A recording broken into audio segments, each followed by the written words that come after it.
અને આ સરસ મજાને છે ને આ બાળકોની વચ્ચે વચ્ચે વાત કરતો હતો હું, કારણ કે છોકરા છે એ ભગવાનનું સ્વરૂપ છે, પણ ઓછા હોય તો. હમણાં એક ભાઈ હગાઈ જોવા ગયા, હગાઈ પણ હવે વડીલો નથી લઈ જતા, પેલા વડીલો લઈ જતા.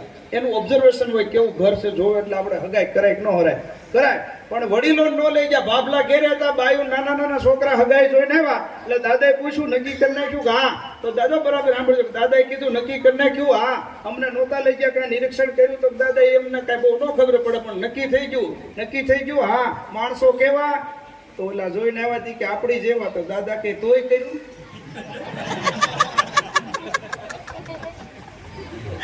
અને પાકિસ્તાનમાં તો એવી મંદી આવી છે, આજના ગુજરાતમાં સંસદ સભ્યોના સંપલ ચોરી ગયા.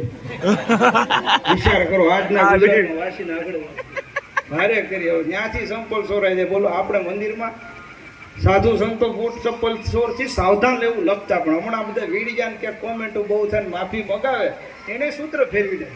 મંદિરમાં એવું લખવા માંડ્યા, બૂટ ચપ્પલ લેવાનો આગ્રહ દુકાને જ રાખો. ફેરવી નાખ્યું. અને સેનેટાઈઝર આવ્યો તો સરસ મજાના, કેવા સરસ મજાની બોટલમાં હોય.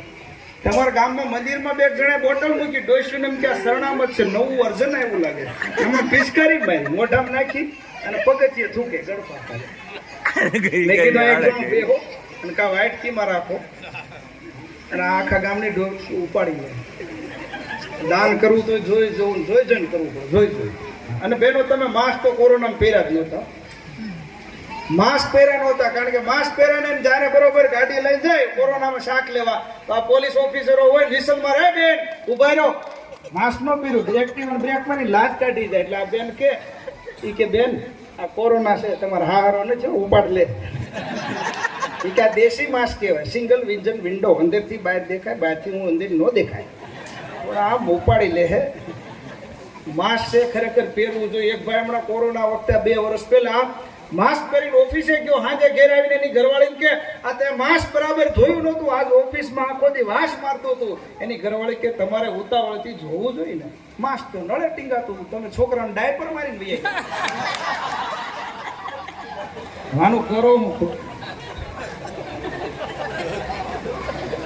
મારા હારાની ઘેરે હું ગયો હમણાં, બોલો, મારા હારાની ઘેરે મહિના પહેલા બરોબર. અને એ ભાઈ ત્રિલોક ઉતરો ને તો તે દી તો બરોબર મેથીના થેપલા બનાવ્યા દઈએ, બીજે દી સવારમાં મેથીના ખાખરા બનાવ્યા, બપોરે મેથીનું લીલી મેથીની ભાજી બનાવી, અને સાંજે પાછું કંઈક લીલી મેથીનું કંઈક લસણવાળું બનાવ્યું. ચોથે દી મને કે જમાય આજ શું કરું? મેં હા ઉભા, તમારી વાડી ક્યાં છે, મેથીનું ખેતર ક્યાં છે? કાંઈ બનાવું નથી, હું ત્યાં સરી આવવા. આ 4 દી મેથી ખવડાવો છો, કાંઈ કરવી નથી બોલો. પણ સરસ મજાનું કેવું ભાઈ, તમને તો સરકારે યોજના મેટ્રો બનાવી, સરસ મજાની આ તમને કહું બનાવી બુલેટ ટ્રેનમાં બોલો તમને 2 લાખ કરોડ કેટલા જાપાન પાંચ લઈએ મોદી આપ્યું. હું ભગવદ્ ગીતા. પછી એના છોકરાઓ 5 વર્ષ કરે ખોલશે, લોન નહીં ભરાય તેમાં લખ્યું છે ક્યાં સાથ મેં લેકે આયે થે ક્યાં લેકે જાયેંગે.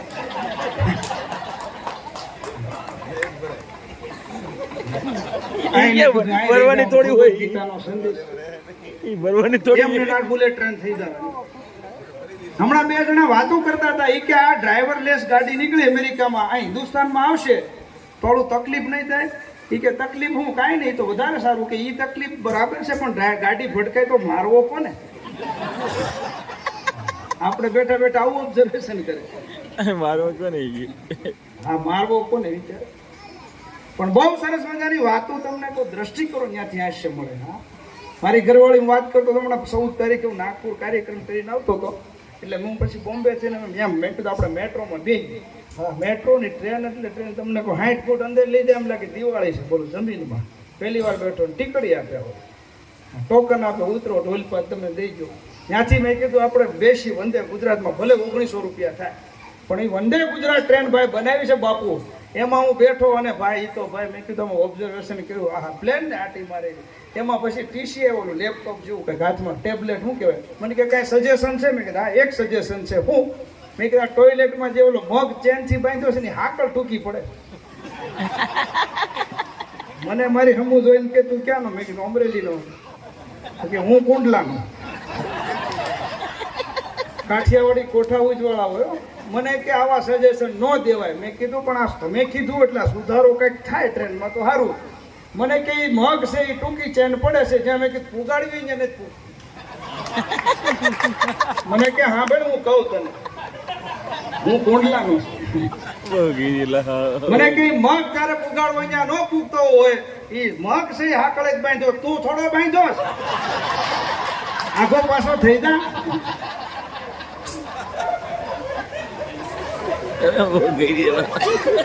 આ દ્રષ્ટિ કરો ક્યાંથી આવી છે પણ આ કાઠિયાવાડી છે એ કોઠા ઉજવાય એની વાત જવા જો. મહિના પહેલા હું જો તો પારનામાં ત્યાં ખડાઈતા ભવનમાં જઈને વણી કોનો પ્રોગ્રામ બોલો. હા ઈ તમને કહો મારો મિત્ર મને કે ઘેરે હાલ ને હાલ. મેં કીધું ભાઈ તું 20 વર્ષથી છો મુંબઈમાં તારે 10 બાય 10 ની નાની રૂમ આવજો બેન. બેનને જોરદાર તાળીઓથી વધાવો. વકીલ છે ને નગર સેવક છે. હા વકીલનો જોક વાંધો નહીં મને પહેલા સાંભળ્યો નહીં પછી કેવું બેન બીજા ડાયરા. એટલે મુંબઈમાં પ્રોગ્રામ હોય ને તમને કહું મુંબઈમાં બહુ રહેવાની મજા આવે. કમાણી છે પણ ઘણી વાર હકડાશ બહુ મોંઘું બહુ. ત્યાંથી મને મુંબઈ મારો મિત્ર કે તું ઘેરે હાલ. મેં કીધું ભાઈ ઘેરે તારું 20 વર્ષથી છો 10 બાય 10 ની રૂમમાં આમાં તમે બધા આખું ઘર હુવો ક્યાં મને ક્યાં ઉભો મને કે હાલ ને હાલ. મેં કીધું તારે ગેસની સગવડ નથી. મને કે તું 2 કલાક આરામ કર સવારમાં વહેલી ટ્રેનમાં તને લોકલમાં બેહાડી દે. મુંબઈમાં ગયા છે ને તમને ખબર જ બધાને લોકલ ટ્રેન કેવી.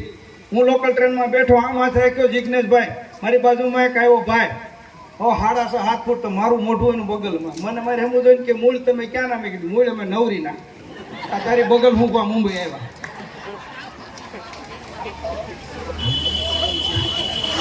એટલે દ્રષ્ટિ કરો ત્યાંથી આ છે એક છેલ્લી બે વાત છે નૈના બેન ને આપણે પણ સાંભળવા છે કારણ કે મારા વારામાં કઈ પૈસા આવે નહીં અને આપણો કામ આનું છે સુતાનું પણ હા આના વગર તો કઈ નક્કી નથી. એટલે પણ એ મુંબઈમાં ભાઈ હું એની ઘેરે ગયો મને કે હાલ ને હાલ. મેં કે આમાં મને ક્યાં ઉભા રહે.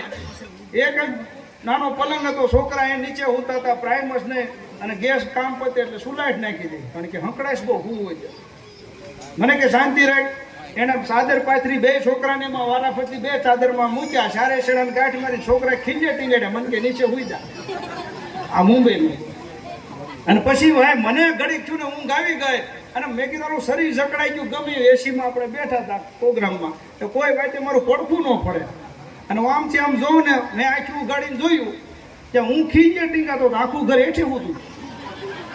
બોલો તો મેં કીધું અહીં તારી ઘેર મારે નથી રોકાવ મારે વયું. મને કહેવાય 4 સાડા 4 છે ડેરી ખુલ્લી ગઈ છે તું પ્રાઇમસમાં હવા ભર હું આગળ દૂધ લઈને આવું તું ચા પીને પછી નીકળ. કાંઈ વાંધો નહીં. મને પ્રાઇમસ દીધો ને બાલ્કનીમાં 2 પગ ઓછાડ પકડાઈને પિત્તળનો પ્રાઇમસ હો આમાં મામા હવા ભરતો હતો. એને સગવડ નહીં. પિત્તળના પ્રાઇમસમાં હવા ભરતો હતો તો 2 બાયું કસરું નાખવા જતી. એ કે પ્રાઇમસ રિપેર કરવાવાળો અત્યારમાં આવી ગયો અજાણો ભાઈ.